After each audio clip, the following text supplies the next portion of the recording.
Hi అండి, నమస్తే. చేప ముక్క మెత్తగా ఉంటుందని, అలాగే కూర నీచు వాసన వస్తుందని చాలామంది దీన్ని తినడానికి ఇష్టపడరు.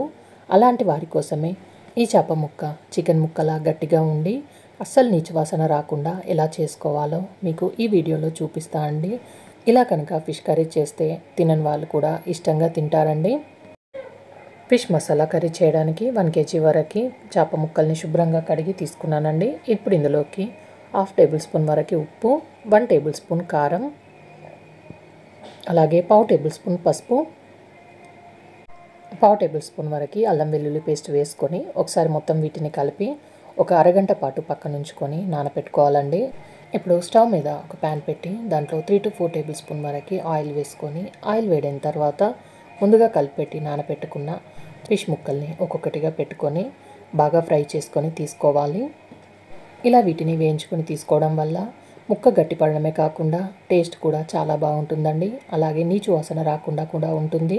ఒకవైపు వేగిన తర్వాత మరొక వైపుకు తిప్పుకుంటూ వీటిని బాగా ఫ్రై చేసుకోవాలి. ఇలా 2 వైపులా తిప్పుకుంటూ ముక్క గట్టిపడ్డ తర్వాత వీటిని ఆయిల్లో నుండి తీసేసి వేరొక ప్లేట్లోకి వేసుకొని పక్కన ఉంచుకోవాలండి. ఇప్పుడు వేరొక ప్యాన్ పెట్టుకొని దాంట్లో 2-3 టేబుల్ స్పూన్ వరకు ఆయిల్ వేసి ఆయిల్ వేడైన తర్వాత 1 టేబుల్ స్పూన్ వరకు జీలకర్ర, కొన్ని మెంతులు, అలాగే ఒక 4-5 వరకు వెల్లుల్లిని దంచి వేసుకొని వీటిని కలుపుకుంటూ బాగా వేయించుకోవాలి. ఇవి ఇలా వేగిన తర్వాత ఇక నేను ఒక పెద్ద 4 ఉల్లిపాయల్ని ఇలా చాలా చిన్న ముక్కల్లాగా కట్ చేసుకొని తీసుకున్నానండి. వీటిని ఆయిల్లోకి వేసి ఉల్లిపాయ ముక్కలు తొందరగా వేగడానికి ఒక 1/2 టేబుల్ స్పూన్ వరకు ఉప్పు వేసి కలుపుకుంటున్నాను.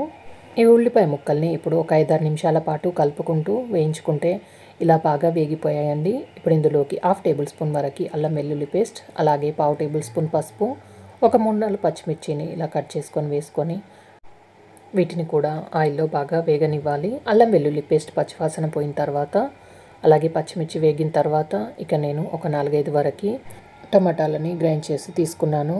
దీన్ని ఇందులోకి వేసుకొని మొత్తం అంతా కలిసేటట్టుగా మిక్స్ చేసుకోవాలి. నేను ఇక్కడ టమాటా ప్యూరీ మాత్రం వేయడం లేదండి, కొంచెం టమాటా ముక్కలు ఉండేటట్టుగానే గ్రైండ్ చేసుకున్నాను. ఇప్పుడు టమాటా మెత్తగా ఉడికిపోయిన తర్వాత రుచికి సరిపడా ఉప్పు, అలాగే తినే కారాన్ని బట్టి కారం వేసుకోండి. 1 టేబుల్ స్పూన్ వరకు ధనియాల పొడి, 1/2 టేబుల్ స్పూన్ వేయించిన జీలకర్ర పొడి, ఒక 1/2 టేబుల్ స్పూన్ వరకు మిరియాల పొడి, 1/2 టేబుల్ స్పూన్ గరం మసాలా వేసి ఈ మసాలాలంతా బాగా కలిసేటట్టుగా మిక్స్ చేసుకోవాలి. ఇలా ఒక 2 నిమిషాల పాటు కలుపుకొని ఉడికించుకున్న తర్వాత గ్రేవీకి తగ్గట్టుగా నీళ్ళను పోసుకోవాలి. నేను ఇక్కడ ఒక 2 కప్పుల వరకు నీళ్ళని తీసుకున్నానండి. అంతా బాగా కలిసేటట్టుగా కలుపుకొని ఉప్పు కారం ఒకసారి చెక్ చేసుకొని ఈ టైంలోనే వేసుకోవాలండి.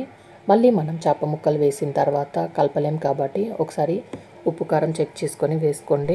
ఇలా ఒక 2-3 నిమిషాల పాటు దీన్ని ఉడికించుకున్న తర్వాత ముందుగా వేయించి పెట్టుకున్న చేప ముక్కల్ని ఒక్కొక్కటిగా వేసుకొని మంటని లో ఫ్లేమ్లో ఉంచి ఒక 10-15 నిమిషాల వరకు దీన్ని నెమ్మదిగా ఉడికించుకోవాలి. ఒక 15 నిమిషాల తర్వాత గరిటె పెట్టి కలపకుండా ఇలా ప్యాన్తోనే ఇలా కలుపుకుంటే సరిపోతుందండి.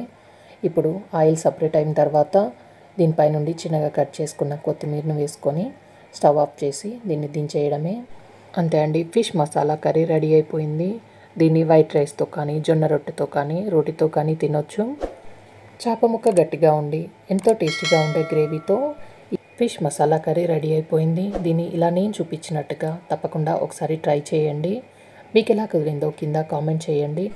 మరిన్ని మంచి మంచి వీడియోస్ కోసం మా ఛానల్ని సబ్స్క్రైబ్ చేయండి. ఈ వీడియో నచ్చితే లైక్ చేయండి, షేర్ చేయండి. Thanks for watching.